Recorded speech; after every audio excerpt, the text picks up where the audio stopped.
Hey everyone, welcome back to Preyo Promo. In today's video, I'll show you how you can quickly and easily log in or create a brand new Reddit account using Google Chrome. If you're ready, let's jump straight into the steps. Step 1. First, open Google Chrome on your device. Step 2. In the search bar, type Reddit and hit search. Step 3.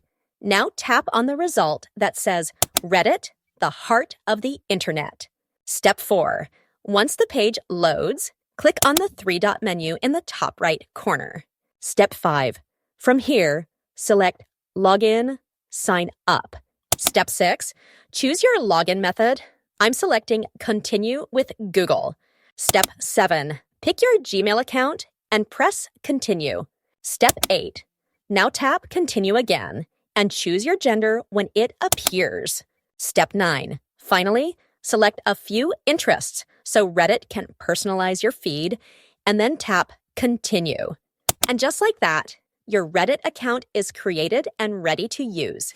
Thanks a lot for watching. If this tutorial was helpful, don't forget to like the video, comment your questions, and subscribe to Preyo Promo for more easy and professional tech guides.